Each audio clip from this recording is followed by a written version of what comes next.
You are watching Pucknology After Dark. Oh my.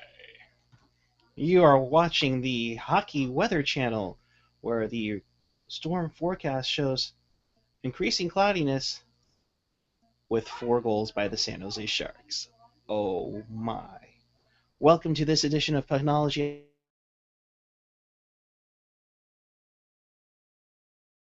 Oh my god! This show has so many false starts. It's like the Raiders from 2 years ago. Oh my god. Well, I think what Eric was trying to say was, welcome to Pucknology After Dark. You know what? It was a good win tonight. It was a good road win. And, you know what? You applaud the boys for hanging in there. Just look at Eric's face that it's stuck on there.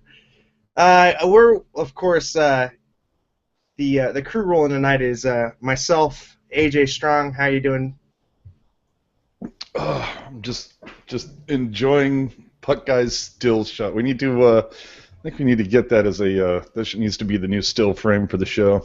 Yeah, no kidding. Here, let me pull that up right as we're talking about it.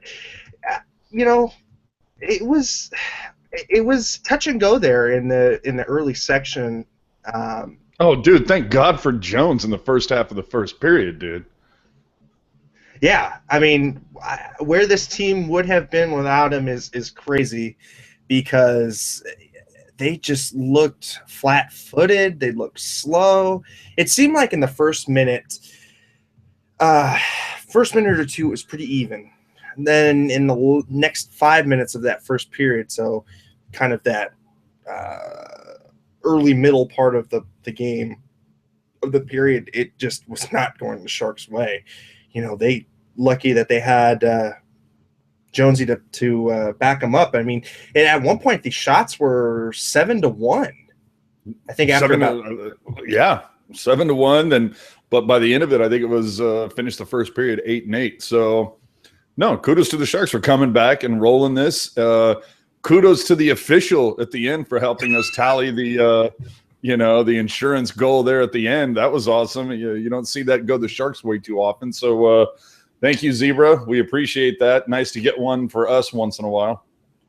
Yeah, no kidding. You know, and we've always said it. You know, sometimes it doesn't feel like it, but those bounces end up evening out in the span of a year. So, you know, some years we feel like, hey, you know what, the Sharks kind of get the shit end of the stick here, but you know, it seems like they're starting to even out just a little bit, those bounces here and there, those calls. You know, in the end, I think it does even out, but still, it's nice to see one go for the Sharks this time. Yeah, I mean, we gave up over 30 shots, but obviously the Sharks turned it around. Still not real happy with. I'm happy with the penalty kill. Still not real happy with the power play. I mean, I understand it's third right now. Some nights it doesn't look like it. I hope that that's something that gets fixed pretty quickly, especially on the road. Hey, look, it's the return of Puck Guy. Is it? Oh, there he is. Okay. Don't you love it when you just try to introduce the freaking ass show, and then Xfinity just says, nah. It knew you were starting. Oh my God, are you serious? Wow. Dude, even the Google chat was like, oh, R.I.P. Puck Guy. Yeah, right? You know, that's just great. All right. Literally, back to you, Landy. I don't know where your guys are at. I was completely out. Yeah, I mean, we were just talking about the first period and how Jones really saved the bacon of the Sharks very, very early on. I mean, it just seemed like they were flat-footed. It seemed after that first half of the first period, they could have easily been down 2-0, you know, and the only reason why they escaped the period down 1-0 was because of Jones. I think they just waded into the game. You know, they tiptoed into the game, which was not a good sign. But what was a good sign was how they came back in the second period.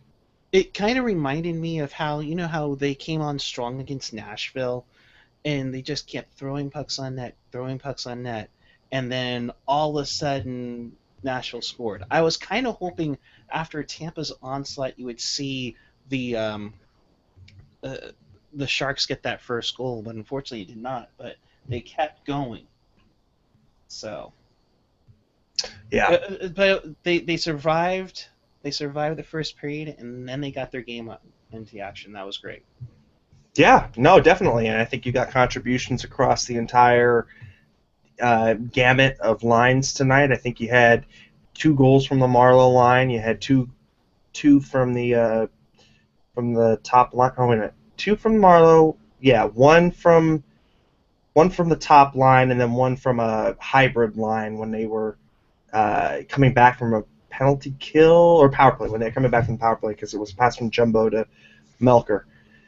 Um, so it's good to see the depth scoring, and look who's heating up points wise. Mr. Mark-Edward Vlasic now is in a tie for the most consecutive games with a point by a defenseman for the Sharks.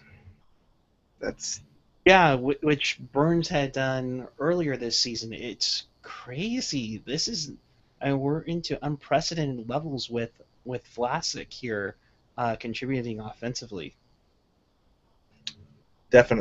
definitely. What's your thoughts on the offense coming from the defense, AJ? AJ? AJ? I'm busy. Hold on. All right. Well, I can tackle it while he's looking at something. You gotta like it. You gotta like it all. Any of the secondary scoring. I think we've all heard that preached for forever. The secondary scoring is what they need. They can't rely on just Marlowe, Thornton, Pavelski. You're getting that tonight. I mean, look what they did. You know, All right. Pavelski. Oh, it's not me. Uh, that's not my dogs. But I mean, you had Ward contributing tonight. You had Nieto. Nieto. Dude, the second line. I mean, I've been belaboring that second line for how long now, and they're finally just starting to show some chemistry. It's finally happening. Um, maybe Nieto keeps scoring. Maybe we can trade you for something better. Okay, take care. So Yeah. No, I think I still wonder what Nieto is. Is he gonna be a glorified Torrey Mitchell, or is he gonna be, Well, you that's what know, he's been so far. that's what he's right. been so far, right? But I think that there's definitely more upside than that for him, and he's still pretty young. I think next year is when you really got to see what he is, and I think next year is the year you trade him. I think right now, I think you still give him the benefit of the doubt as far as his age goes, because you don't want to trade a guy who's too young. You don't want to trade a guy that you don't know what you can get out of him. Because let's say that this is a flame out. I mean, what could you have realistically gotten for him um, now versus what you would get for him next year? I mean, I don't think a couple of goals is going to make all that much difference in trade value. Well, you can always have a player, kind of start contributing a little bit more, and definitely gets the attention of other teams.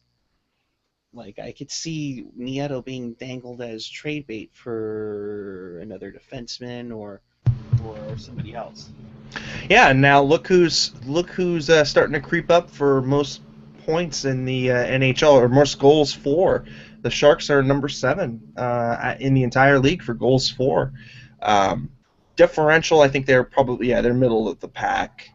Actually, they're in the bottom. No, wait a minute, top third. So they Yeah, if you are eighth in the NHL for differential. So you do have to like the amount of goal scoring that they're getting, and the defenses seem to clamp down pretty well. yeah, it's definitely a nice job that they aren't doing any um, crazy pinching. Although Martin kind of had a George Costanza do the opposite thing there, by pinching himself, and Burns was the one that bailed him out of all people. But yeah, the Sharks are the fourth best uh, goal differential in the West, which is always nice. And only LA and San Jose are the ones that have positive goal differentials in the Pacific Division. That's a very nice attribute, and Yeah, but it's also a crap division, so you know. sure, I mean, but it's. I'll put it to you this way: Getting it's better. not. Yeah, it's not as good as the Central, but it's definitely getting better. Damn it, fucker! The what the hell was that? no, it was something that Chester Chivo sent me. It was pretty funny, but yeah, no, I think that they're trending in a really good direction. And tonight's game, I mean, it really shows that when push comes to shove, man, this team is not going away, which is good because we haven't seen this kind of resiliency from a Sharks team in a long time. I mean, before when the Sharks would get down a goal, I mean, they would just fold up the tent and call it a night. Yeah, I mean we're really, as much as I love T-Mac, I think we're now really starting to see the difference between DeBoer and T-Mac. I don't know if it's a case of the guys were just done hearing T-Mac's message. Well, okay, that's an interesting screen grab. That Mark Edward plastic's so hot right now. Thank you, Chester. But anyway, if you can start sending these images to us like at 16:9, we'd appreciate it. Exactly. So anyway, I'm liking DeBoer's style at this point. I mean, he's got them playing aggressive with the lead. How many times did we see them kind of try to lock shit down, try to play that kind of Dallas trap game when they've got 10 minutes left in the third and they're up by a goal? And now they're looking for more. And you have to appreciate that. We also, as we had stated earlier, that it was like, you know, hey, thank you so much, officials, for leading to that fourth, that insurance goal tonight. I don't know if it's been mentioned yet, but just in case you weren't sure, defenseman Victor Hedman from the Lightning was given a game misconduct for shooting the puck at the ref. So he was clearly a wee bit upset about that play towards the end. Really? Just a wee bit. Oh, so Yeah. It wasn't a 10. It was a game. Yeah, it that was a could game. be. Well, because that it was could in the be- last 2 minutes of the game. Isn't that like an automatic phone call from the league? Oh, I'm sure it'll be a phone call, and it'll last all of 30 seconds. It'll be a guy was upset, blah blah blah. Okay, is the official injured? No. Did it hit him? No. Well, then maybe he wasn't really shooting it at the ref. It was just near the ref, and he shot it against the board in frustration. Whatever. That's how they do it. It's it's not like we're talking Weidman 20 games here. No, I know. I didn't even think it was going to be like that, but still, I mean, that's just it's a piss poor attitude because the refs per the CBA are part of the playing surface, right? So they count as part of the way a puck would go off a stanchion, Right. or if they would go off of a goalpost or something like that, or off the back of the net. So you've got to play with the refs around. Now, with that being said, if that was a Shark player trying to ice the puck, or a Shark player trying to rim it around and do a reverse, I'd be upset too that the ref was in the way. But if that's the other way, we're all sitting here on Pucknology going, oh, the ref screwed us again. How many times is this going to happen? Where Exactly. it just does. Every time the ref gets involved, it doesn't go the way of the Sharks. We really have to highlight that tonight. Now, granted, it would be nice if this type of a thing happened when the Sharks were down a goal, to get to tie it up, or if it was a tie game and it was to get the go-ahead goal, that would be really nice. But the fact that it insured it, hey, I'm just happy that one went the Sharks' way. Um, thank God. It just feels like it's been a long time since one went the Sharks' way. Yeah. No, I agree. And that was a sick ass pass from Jumbo. I don't know how the hell he saw Carlson out of the corner of his eye there, but that was a nasty setup. I forget who said it, but they said it had shades of 0506 Thornton Chichu on that play, and you gotta think about it. That was very, very nice. You'd love to have that chemistry come back where Thornton is feeding the puck to Pavelski like he did to Chichu that year, and be phenomenal. I mean, I think this is just another peg in the Joe Thornton to the Hall of Fame, greatest passer of his generation plank. Nail in the blank. Because, I mean, the guy can just thread the needle in the smallest of areas. I mean, I don't know that I've seen a better passer since him. I think you look at Nicky Backstrom and you look how good of a playmaker he is, but still not even in the same league as Jumbo. All right, boys. He's got 1 year left after this. Do you think if Yes. Thornton continues this pace, he gets an Yes. extension in the offseason? Yes. Yes. Do you think it's predicated upon Marlowe re-signing No. like they went last time? I think it might be. No, I don't think so. I think it might be. I They give got you their deals done, back to back, and then Boyle's like, wait a second. And Well, there then was Boyle talk that withdraw. Thornton wasn't going to sign until Marlowe had a deal in place. Okay, so here's my conspiracy theory, and it kind of goes back to the whole representation of Marlowe. So Marlowe, when he signed his deal, basically got the framework from Jumbo's brother, John. And so John set up Jumbo's deal and got the framework for Patty's deal, because Patty, his agent passed away during the time when he was doing his negotiations. Now, fast forward, Patty now has a new representation, and it's Pat Brisson, right? Mm-hmm. And so now he's not tied to Jumbo so much to John, right? John representing Jumbo. So I don't know that he's as attached to the Sharks as Jumbo is now. I think it's kind of interesting because at the end of the 3-0 sweep, or the Reverse sweep. Yeah, reverse sweep, whatever. I don't even want to think about it. But after that, it looked like a lot of the blame was shifted towards Jumbo and less towards Patty. I mean, Patty got a little bit of flack, but I think that Jumbo's received the lion's share of it. And now, after this whole, we'll get a new coach, a new voice in the room, we'll give Jumbo an A, but, kind of, shield Pat. I don't know if it was shield Patty or, if it just he didn't earn a letter, but I honestly think that at that point in time, that's when Patty and Jumbo started to get a little disconnected as far as them being tied to the hip, I don't know. Just to me, it just seems kind of weird that he'd have different representation than Jumbo. I don't know. I think because they are they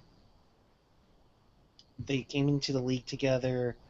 Um, they've been good friends since Jumbo got traded over here. Just something tells me that Thornton would say, "I'll resign if you get Patty ready to go." But does Patty even want to stay? That's the catch. That's the catch. If Patty won't, see, I think he wants to stay. He like we've mentioned before. He met his wife here. They've grown a family together. They built a house together here. I mean, realistically, what would these guys sign to? I mean, 2-year deal, 3-year deal? I mean, I don't think any of them want to uproot the family for 2 years when they're going to be coming back here. So at the end of his contract, what, Thornton will be 37, 38? 38, I believe. So I'd say you probably go year to year, and you kind of. I doubt Thornton will go for that. I wouldn't. Not that I'm him, but I wouldn't go for that. I'd want at least 2 years. And yeah, I mean, look at the way that Thornton has come on this season. I mean, yeah, he started off slow, and what happened? He got a consistent, solid line. He wasn't shackled with somebody like Nieto or whatever. They put Hurdle up with him, who he showed some chemistry with the last time that had happened, when it was Burns and Hurdle and Thornton. So I think he's enjoying it right now. I think he'd stay for 2 years, maybe another 3-year extension. It was pointed out by Baker tonight. Yager's 44, man. Yeah, exactly. He's still getting it done. And Thornton, yeah, maybe over the time of Thornton's next contract or the next couple of years, maybe you transition so his minutes aren't, the number one line minutes. Maybe he's the second guy, and you start to switch up. I mean, the line of the future could very well be Couture with Wingles and Donskoy or something. The guys are going to see a little bit more. Or hell, Tierney may end up usurping a lot of those guys. I mean, Tierney is just being a monster, and the fact that he's, I mean, with all due respect to Zubris and Carlson, imagine if Tierney had like some serious talent with him. Yeah, I mean, me and Ian have both gone on record by saying that Tierney, I think, caps out as a 1B. I don't see him ever being a 1A center. I mean, I love the kid. He is so smart. He works very hard. He's got a lot of talent. But I don't know that he's got the size to be a 1A, and especially in the Western Conference. He could definitely be a 1B, and he could be a killer as a 2. And I think there's nothing to say that down the line that Wilson doesn't make a move, or whoever the GM is at that point in a couple years, that when they do realize that, okay, it is time to finally pass the torch from Thornton on to somebody else, that Thornton doesn't make another blockbuster deal to pick up a massive center. I mean, I think that they're grooming Hurdle for that, though. I think that he's the guy that they want to be number one center. Because I don't think Logan will ever be a number one center. He might be a 1B like Tierney. I think he's probably got a little bit more talent than Tierney, but not by much. So, I mean, you look at the Sharks and you look at, okay, well, who's that big-bodied guy with just that little extra gear, that little extra knack for doing something? Well, I think Hurdle is that kid. Well, see, I don't know. I just like Hurdle so much more as a wing rather than a center, especially on a team that is just, drenched in centers. Our favorite viewer, Gen X, saying, "Let them both walk. This team cannot move forward with $7 to $8 million 37-year-old boat anchors." That I'll give you, but I think I wouldn't surprise me if Thornton would sign a deal that's going to pay him like 5.5 if it's over like 4 years, that he knows this is his last contract and he still wants to stay. Yeah, he'll retire, sure. So four at 20, is that what we'll say? Yeah, I can see that. And you know what? Part of that deal, do not put in any type of a no fucking trade clause. That's not going to happen. I mean, I know, but because that's the only way you're going to get him to sign for that low. But right. It's still, that's the thing. maybe it's that whole kind of thing about grandfathering people in. Maybe you grandfather Thornton in on that deal. But yeah, from here on out, enough with the goddamn no trade clauses, man. Last time LA won the Stanley Cup, they had one no trade clause. Stop it. But here's the other thing, though, is how much would they sign for? That's the tough part. Are they going to sign for 7-8 million again? Because that's ridiculous. No, that's what we're saying. It'll be a cheaper deal. Right, but also note you have to sign Burns either next summer or the following summer after that. And what about Couture? And Couture's locked up for. Not Couture, Hurdle. Hurdle is the other one. How much do you bring? How much do you give him? Well, Hurdle's an RFA, so you don't even have to worry about that, right? Because you've got his rights. I'm sure he loves it in San Jose. I don't see there being because we have a David Buster's. Well, because we have a David Buster's, but he's also racking up points because of some number 19 that is passing him the puck everywhere. So well, and I bet Thornton would give a humongous discount if rather than it's like you know what, 4 years at 4.8 a year, that sounds great.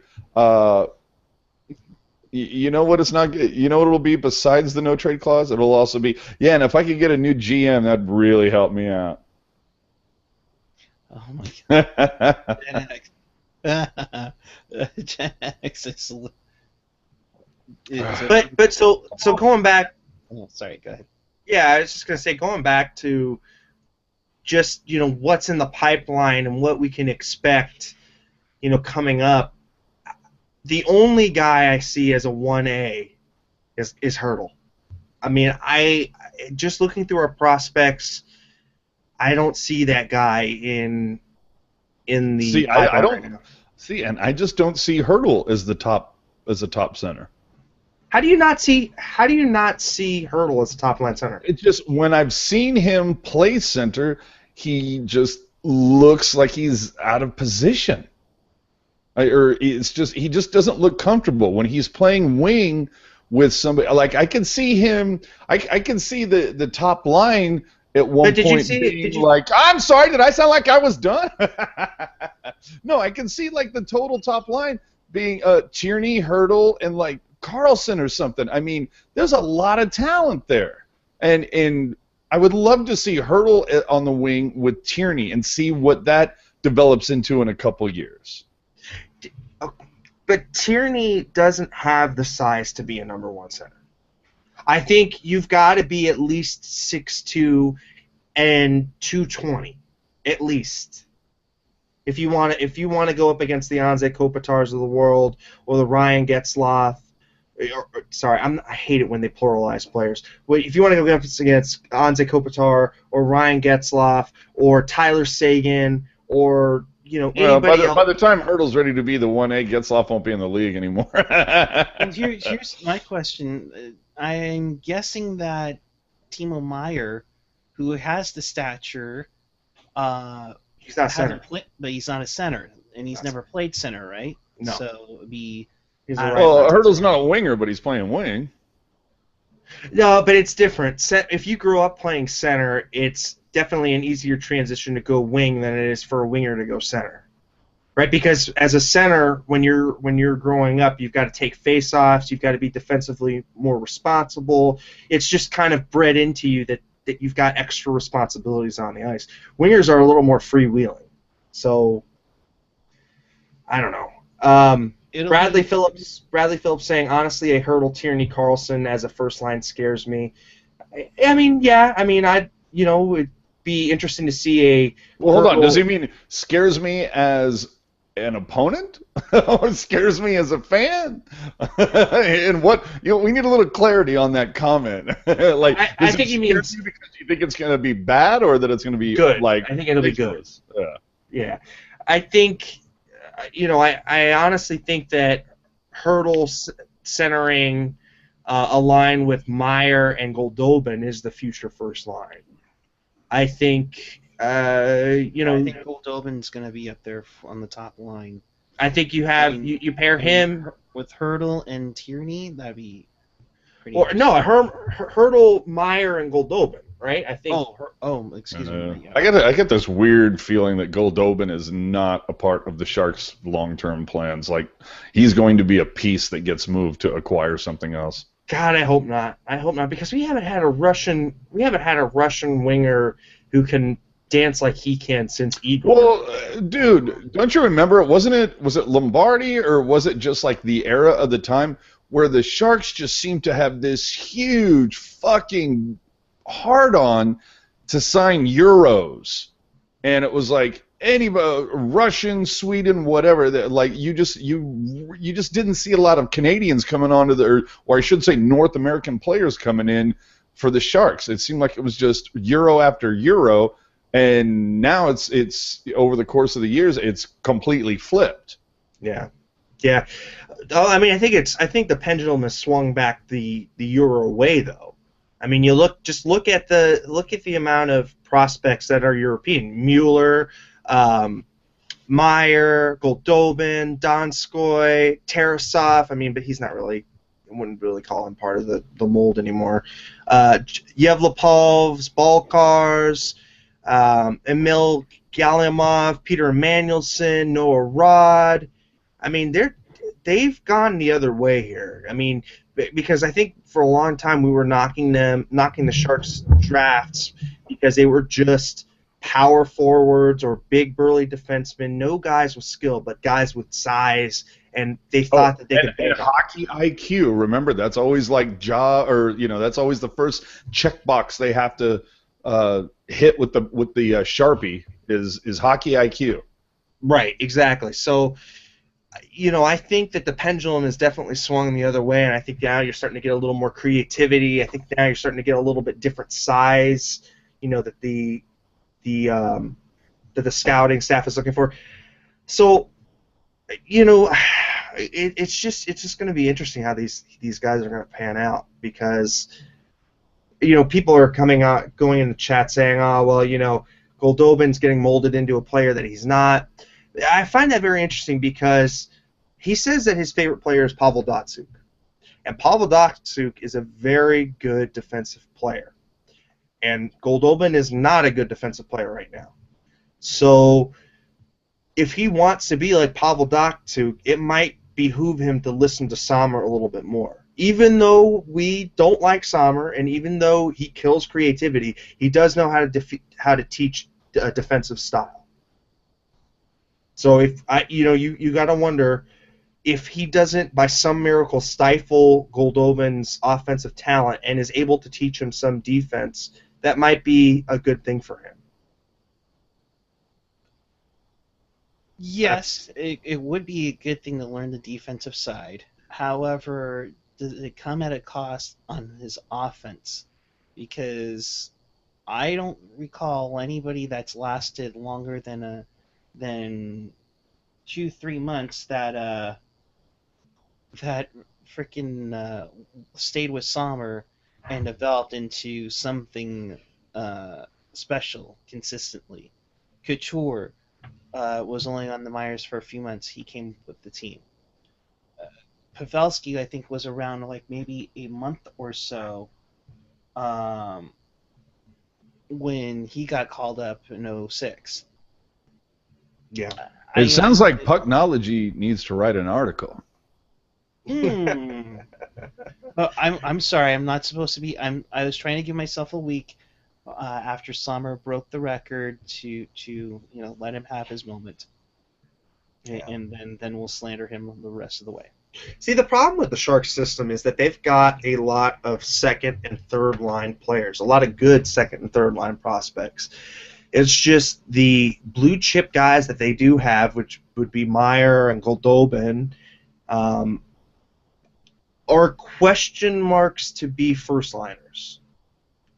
And not even, I wouldn't even give them, I'd give them like 60% of the shot to be a first liner. Mm-hmm. I just don't see a talent on there that really looks like it can drive the team for a long time. Like, I don't see a Joe Thornton on there. I don't see Zach Parise or a bona fide. Yeah, but aren't those guys that you're going to get with like an uber high draft pick that the Sharks haven't had in like forever? Yeah. I mean, that's the product of success. I mean, you don't always get the greatest draft picks when you're doing well and you're going to the playoffs every year. Hey, good debate beginning on the Google chat. We're 4 points out right now. Do the Sharks really want to win this? Or I didn't say it's not do the Sharks want to win. Obviously they do. Do we want them to? Would at this point, considering that it's basically a three-way race between the California teams for the 3 spots in the Pacific, where do you want the Sharks to finish, Puck Guy? Well, I'm going to say this and then throw this up right now. It's 2-2, I think, after 2 periods in Edmonton between the Oilers and Ducks. Here are the standings as of we speak.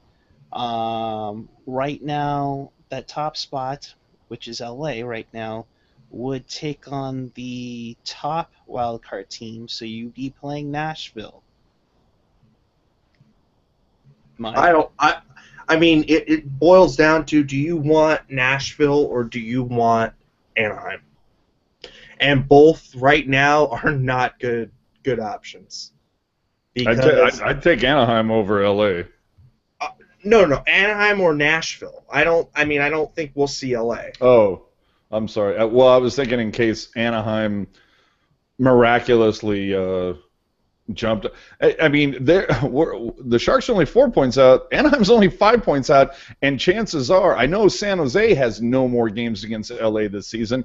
I haven't seen Anaheim's schedule. It wouldn't surprise me if there's a couple games left. They have one more. They have one more on March 28th. I thought they had 4. All right, one of you assholes, look up the schedule. No. The Sharks have LA on March 28th, and that is it. No, he's asking. No, but I'm talking Anaheim. Between Anaheim and LA. They have 4, I think. Well, one of you guys get on that. I'll get on it. Okay. So we face the Kings one more time. We're done with Anaheim for the year, right? Yeah, but remember, we have a game in hand now. Yeah, but I'm just saying. You could close the gap to 2 points if you win the game in hand. Yeah, and so then you could tie them. Yeah, but the thing I'm pointing out is that there's no way for those 4-point games because you don't face them anymore. Obviously, with the exception of LA, the LA game at the end of March could potentially be huge. It could be at this point it could be for the lead for the Pacific, but and I'm sure Puck Guy is still on this. Yeah, right? I can tell you right now.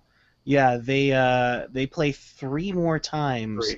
Oh, it's going to be huge. They're only 5 points back right now. February 28th in Anaheim. The Ducks play in LA March 5th. And then April 7th in LA. And then the interesting back-to-back. Remember this because they had a game snowed out. They have to go all the way to Washington. All the way to Washington the next day after they play in Denver the night before. Yeah. No, I get that. I'm just I was just wondering where the where the Kings and the Ducks were with regards to the schedule facing each other. Like you're saying, Ducks are only 5 points back, guys. There's still plenty of hockey left, man. You're talking 28 games, more than a quarter of the season. So Anaheim could win this whole thing. It's mathematically possible. I mean, we could too. I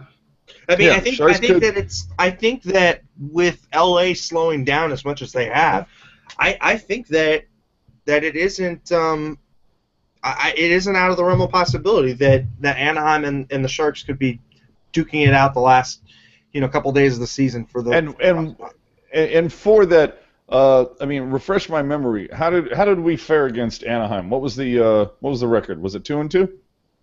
No, I think it was 1 and here. I'll pull it up. Yeah, pull that up. I know we won the home opener at the Tank. I know we won that game against them. I thought we won one more, but maybe I didn't. Maybe they didn't. I don't know. So essentially, Anaheim would hold that tiebreaker. Not that I don't know that it would get that far, but either way, the Pacific all of a sudden just kind of got interesting if you're a fan of a California hockey team. So go Edmonton tonight. This would be really cool. I just caught the tweet from the Edmonton Oilers that tied after 40. So knock your bad self out, Taylor Hall. Or Connor McDavid, or Ryan Just don't Tompkins. and don't give them a fucking loser point, please. Yeah, That's regulation. That's the biggest part. Don't make it a 3-point game. And God damn it, can we still? I know we've harped on it before. I really wish we could stop making games worth different values. It's just so stupid. And I know Ian Reed, our buddy, did an article for Pucknology.net that shows that to some extent it really doesn't make that big of a difference unless you're Vancouver. Then you're in the cellar instead of being like fourth in the division. But still, it's the fact that one game can be worth more than another. It just is idiocy in my book. Yeah, no, you're absolutely right. And the Sharks are 1-3 against Anaheim this year. Yeah, so Yeah. so Anaheim has a tiebreaker. So Has they that tiebreaker? Yeah, so they have to have at least one more. Landy, Yeah, one more row. thank you. Yeah. So I mean, but who was the dumbass that came up with only 4 games against Anaheim this year? I mean, That's really? the no, way the schedule it's works. it's a scheduling thing. It's how it works now that we're in an uneven. Yeah, but everything is uneven. So we face them 4 times this year. Next year we'll face them 5, and we'll only face LA 4 times. That's stupid. And then I It believe is. it'll be like 3 times in San Jose and then 2 times in Anaheim. Yeah. The year after that it's 2 and 3 and then 2 and 2 the following year. But you can thank Bettman and the powers that be for this ridiculous realignment where you actually have uneven divisions, which to me is completely idiotic. But Because Detroit whined years ago. yeah, Detroit whined. Either way, you'd still be uneven. You can't split 30 by the number 4. So you either have to contract 2 teams or add 2 teams. So figure it out, boys. But it's pretty fucking stupid to have uneven divisions. But anyway. But basically, and kind of harping on scheduling wise, we've talked about we'll be facing Vancouver like 4 times in a 30-day span. That's huge now, because now a week or so ago they're talking about, oh, we're gonna make a playoff run. Now we're gonna make a playoff run. Now they've lost 2 straight to the more struggling teams in the league. And now all of a sudden they're a cellar, and they're in the cellar along with the rest of the Canadian teams. Yeah. Well, I mean, you just look at the fucking construction of Vancouver. It's like, what are you doing? It's like the Sharks a year ago, right? I mean, they have no clear idea what they're doing. They have veterans who are past their expiration date, seemingly. And they don't have enough in the pipeline to stock it back up. So, I mean, it's either shit or get off the pot, and I think that Vancouver really needs to rearm. I mean, the division's only getting younger, right? Vancouver's trying to do that, but they're trying to do it on the fly. No, but that never works. It never Hello, we're works. San Jose fans. We fucking know that. Yeah, and I mean, like, there you go. I mean, all they got to do is just look a little south to, their neighbor to the south, and realize, it's not working. Well, Gen X saying the divisions are uneven because they expected Seattle and Vegas and Quebec to make bids. Whoops. Well, yeah, and you also have to have the ownership in place that's going to cut that fat motherfucking check to join the league. I'm sorry, I was a fan of contraction.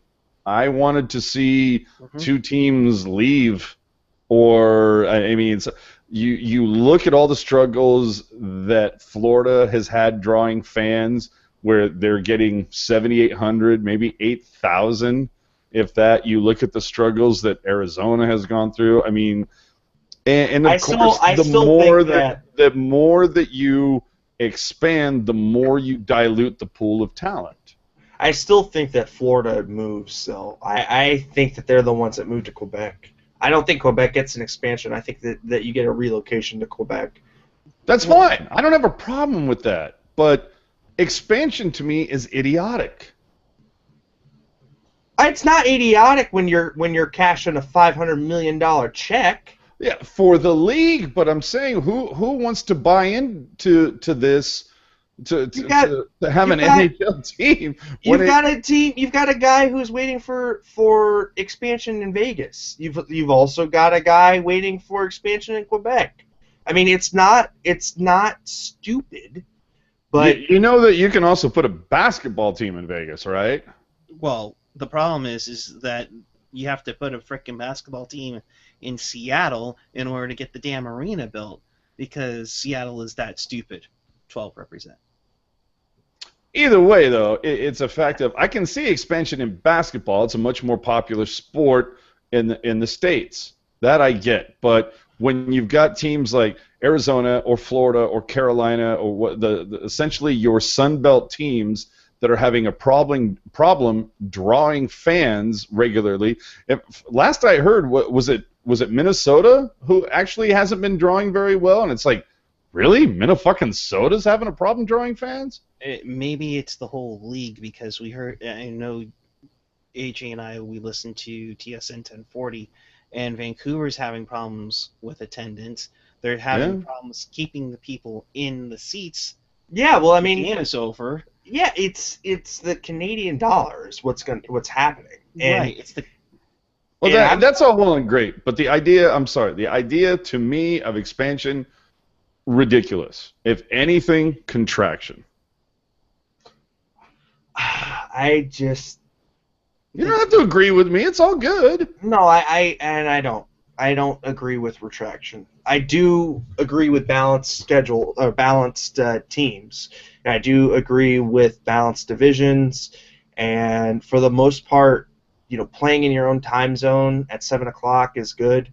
Okay, well then you bring up another point. Do you think it was wrong to? Okay, now I was all for realignment for the most part, because I did think it was pretty fucking stupid that Vancouver was not in the Pacific and Dallas was. Okay, so I was all for realignment. Do you think it was stupid for them to switch from 6 to 4? Yeah, because if you put it would be, if you were to realign with 6 divisions, you would have Vancouver, San Jose, LA, Anaheim, Arizona. And outside Arizona, who is 1 hour off due to them not changing for daylight savings time, we're all in the Pacific time zone. We're all on the coast. And Arizona wouldn't be off time when the playoffs hit, right? Right. They would be back to us.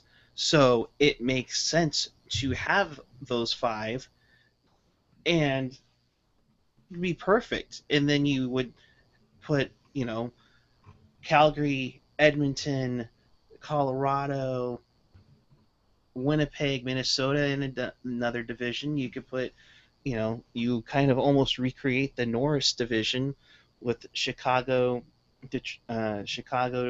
I personally say Chicago, Detroit, St. Louis, Minnesota, Dallas.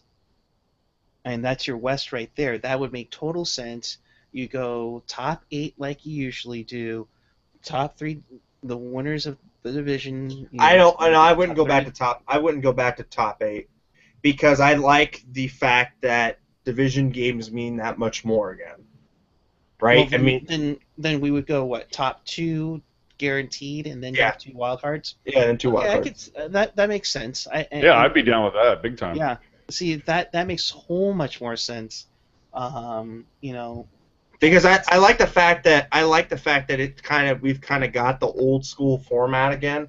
It's just that it's ridiculous. We don't see Anaheim more than 4 times. I think that's really dumb. Yeah, that was the part that kind of rubbed me the wrong way, is that we don't see our division opponents as much as we used to. But the thing that I do like is that we see Calgary, Edmonton, and Vancouver more than we used to. Richard Davalos is saying, can we not reward division winners? That's dumb. If you win the division, you should get some sort of. You do. You get a banner. No, but I I mean, you get like a better seed or a better playoff advantage. Yeah. Yeah, but I understand what he's saying is that it's at least I think this is what he might be alluding to, is that fact of if you some divisions are easier to win than others, and so that with that respect, I do get it, but it's not the fault of the Sharks. It's not the fault of Chicago.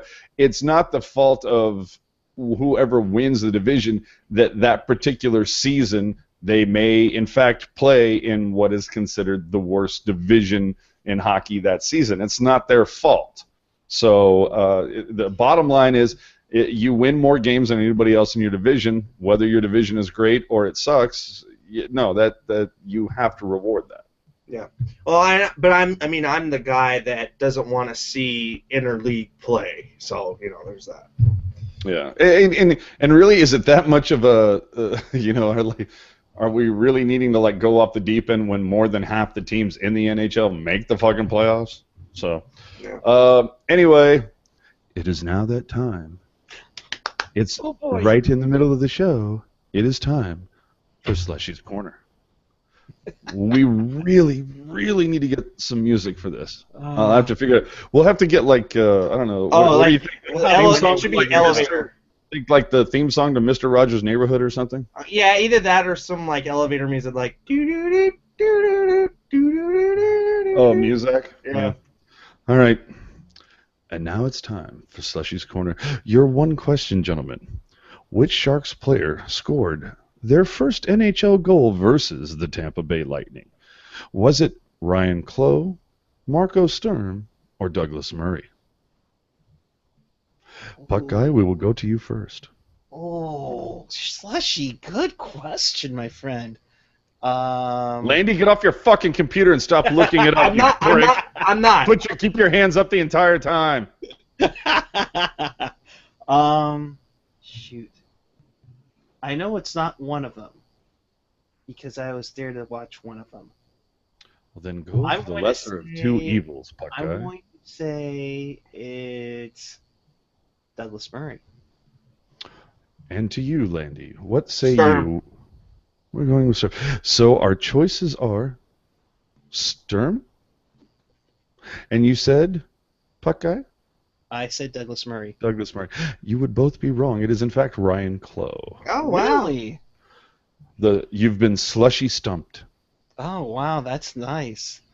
Good question, Slushy. I like that That was a good one, Slushy. That was good because I was there for Marco Sturm's goal, and that was against Boston in '97. We do in fact have a follow-up from Gen X for Slushy's Corner. Do you think that Joe Thornton opens his Christmas gifts on Christmas Eve or on Christmas morning? He strikes me as a Boxing Day kind of guy. Now, if he were to score 4 goals, would he be giving out D's Roosters? He'd be giving out Roosters. I was thinking D's in the box, but whatever. We were really? talking... We say fuck like 20 times. You can't say the word dick. Are you really? I'm the one that's trying to keep it clean. That's where you guys swear at. And Chris JWS kicking in with Clough actually scored that one from the bench. True story. Wasn't that LA? That was against LA. Yeah. Cody says that's what you get for cheating off my paper play. No, I did not even look at it. on the computer. I was trying to think, was it Chloe or Murray? Because I know Sturm wasn't there. Shoot. Oh well. Oh, all right. Well, with that, you know what I was kind of going through because we are anticipating our mega series with Vancouver starting at the end of the month, and That better be 10 3 free. games That in better 8 be- days. 10 points in the bank. That's all I say about that. It better be 10 points. 3 games in 8 days. This has to be unprecedented. I cannot wait for Randy and It's Baker like- to discuss this. It's like a fucking playoff series in the middle of the goddamn regular season. Yeah, like Montreal is going to be here the day after and be like, what the fuck did we get into? Did they just like throw any Canadian jersey on the ice this week? yeah. We Oh, should pick talk me, about pick that, me. but I'm first- Canadian? No. But first, before we get to that one, because that's an interesting topic, the Ducks play the Canucks 3 more times. I think the next one is on Thursday in Vancouver, So 3 points for the Ducks. and LA plays the Canucks 2 more times. We still play them 5, and I mentioned to you that because of this thing. Only the Chicago Blackhawks, yes, the defending Stanley Cup champion Chicago Blackhawks, have gone into Rogers Arena and not picked up a point. That is a scary, scary thing if you are a Canucks fan. That everybody else who has visited Rogers Arena this season has either picked up a loser point or a win against the Vancouver Canucks. It's They like are when not- you look up DAFAQ, the fuck. When you look that up on Urban Dictionary, the stat that you just said, that's what the definition is. They are the worst team at home in the NHL. I remember we used to be that, but apparently now we're We not. figured it out. We The figured it other out. thing that I want to find out if it's unprecedented. First, 3 games against the same team in 8 days. That I want to know. And then I'm looking on here, or the fact that a North American team is facing a Canadian team 6 games in a row. Richard Delavio says, if you don't get 8 points out of the games against Vancouver, your team should just withdraw from the playoffs. No, we should just withdraw from the league. Well, Yeah, well, like I said before, we mentioned this either the last cast or the one before, where I pissed and bitched and moaned at the fact that it's like, how the fuck do you get 5 months into a season and there's still a team out there that you haven't faced, and now I'm going, thank you, scheduling gods, you actually did us good, man, you did us strong, because I'm hoping Vancouver between now and the 29th, dude, I hope they fucking just sell off everything that isn't nailed down. trade Sedin, trade Hamuse. Everything must go. Dude, It's a everything. sale at Rogers Fucking Arena. Burrows, the Sedins, Vertanen. I don't care, man. Just dump them all, man. And you know what, Ryan Miller? Fuck him. Wait, but they will not trade John Shorthouse on the Canucks Radio Network. He Back to you, scores! Randy. He scores! God, I hate. Oh my God, no, I'm not gonna even go there. I'm not gonna even go there. John Shorthouse here with Eddie Murray here at Rogers Arena. And Sedin scores. Oh my God. It makes me want to vomit every time I hear it. I wonder. Okay, we get it. We all listen to TSN 1040. Can we move on already? I haven't gotten to my Jimmy Houston impression yet. Oh, let it go, man. Let it go. You know that I'm protective over Houston. I like that guy. I love Houston. Don't get me wrong. I know some. No, Shorthouse is the guy I don't like. Shorthouse. Hey, look at this. Slushy Jake finally starting to figure out what Slushy's Corner is all about. He is asked a follow-up. What stick did Chloe use to score the goal, and did he take a shit that day?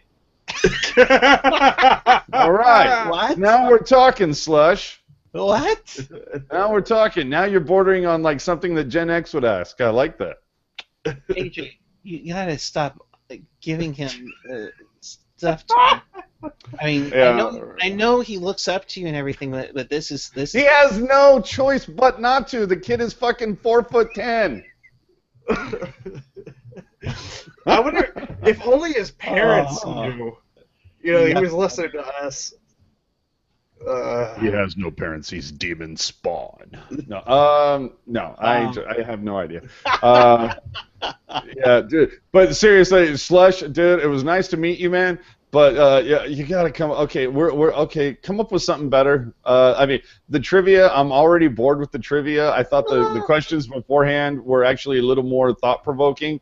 But seriously, if that, dude, when we're not on air and we're like talking beforehand, the other guys that I do the show with, dude, they're like literally telling me, dude, if Jake asks you one more question, we're not going to let you on anymore. So stop fucking up my gig, bro.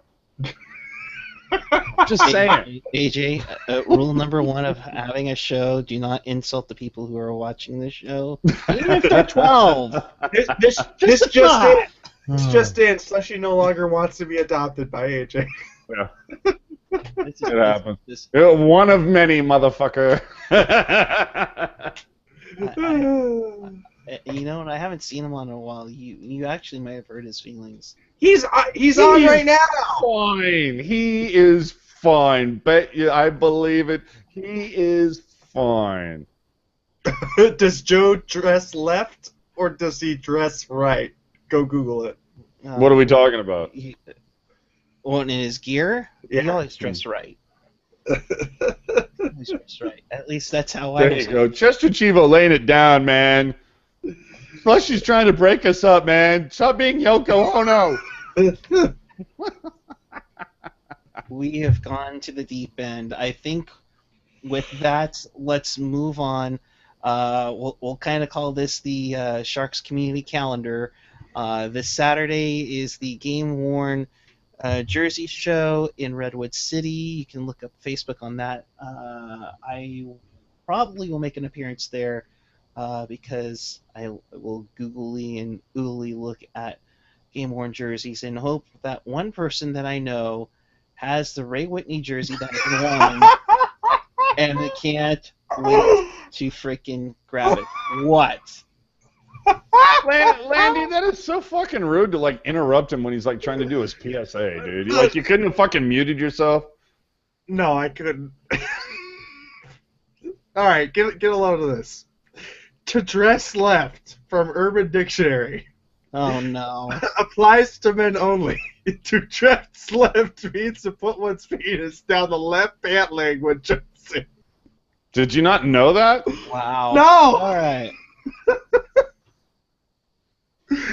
Gen X kept tweeting at me, Google it! Oh boy. We have. So I love that Chivo's like, Slushy's like, who's Yoko Ono? All right. My composure. Getting back to the Sharks community calendar. So February 20th, it's in Redwood City. You go check it out. Mitch, you better have that game-worn jersey of Ray Whitney ready to go for me. I'm not kidding you this time. March 5th, of course, is the Sharks Tweet Up. Please let me know if you're going. I kind of need to get a head count for the Sharks. So let's get on that quickly, folks. Please let me know. Yeah, that's why he needs a head count. That's why he needs a head count. Not any other reason. That's why he needs a head count. Well, besides that, actually, there's actually something cooked up with those. And AJ has now gone to Doug Wilson's tanning bed. Oh, that's right, I did. I love when that happens. By the way, it's so cool. And by the way, though, we do have a very special friend to the show that's going to be making a trip down for the the Edmonton game on March 24th. So obviously the tweet up is on the 5th. So we need to make sure that my special NHL Ties has that our special friend gets one of these. Oh yes, of course. Of course. And make sure when he wears it, there's plenty of slew. Slew? Gotcha. All right, so Google it. Google it. Okay, so February 20th, the game worn show. March 5th, the Sharks Tweet Up. March 24th, NHL Ties will be in town. March 28th is social media night. I might be doing might be taking over the Sharks Twitter that night. And then April 9th, of course, and AJ would probably totally rock this shirt as well that night. It's Fan Appreciation Night, and we're asking everybody to reveal the teal. Wear your best teal to the game and make it an ocean of teal. Hell to the yeah. Back to you, Landy. Fucking Ducks scored. Yeah. I hate that team. I really do. What's if anybody's going to the Buffalo game on the 26th, see you there, homies. Remember, they like to crowd Jumbo. Oh, do you have that available? Do you have that available? I don't have it like right here, but I'll tweet it out after we're done. Yeah. So, I think with that we are pretty much done. Landy, any final thoughts? No, I just hate the Ducks. Sharks win a good game. You know what? They win a good road game. Good to see them win a game where they didn't actually, score the first goal. So that's good. And yeah, like I said before, 7 points. If they get 7 points out of this road trip, I'll be happy. So they're got 5 points left to go. I just love the fact that like when you throw it to Landy, he like straight up went like fucking Justin Timberlake in the Bee Gees Jimmy Fallon sketch. It was like, and what do you have to say, Landy? He's like, nah, I don't. Nothing. So cool. So cool. So cool, man. So great. So great. So cool. I'll be there for the Buffalo game to get my because it is guys' night out, which means I have to hang out with John Turturro that night because technically one of us are guys. No. I'm joking. Me and my boy Brett are going to go see the Buffalo Sabres and pick up our, what does this say, steel black matte heritage pint glasses. And let me just say this right now. If you don't want yours, I'll take it because they look pretty fucking sweet. All right, with that, we shall wrap it up. Sharks defeat the Tampa Bay Lightning 4-2. They will play on Thursday to begin a back-to-back with Florida beginning at 4:30 on Thursday. After the game, we will be back here with Pucknology After Dark. Definitely subscribe to us down below or to the side. Check out Pucknology.net. I do have a couple of articles coming on this week. And also, don't forget, on Thursday will be another Teal Tinted Glasses, which will be pretty epic with Wendell, Ian, and Rocket getting back into the foray. Oh my god, dude, I'm so pissed off right now. But we'll discuss it off air. But oh my fucking god, the Sharks just pissed me off. Take it home. Good night. Keep it real. Keep it fresh. Keep it real fresh. And go Sharks.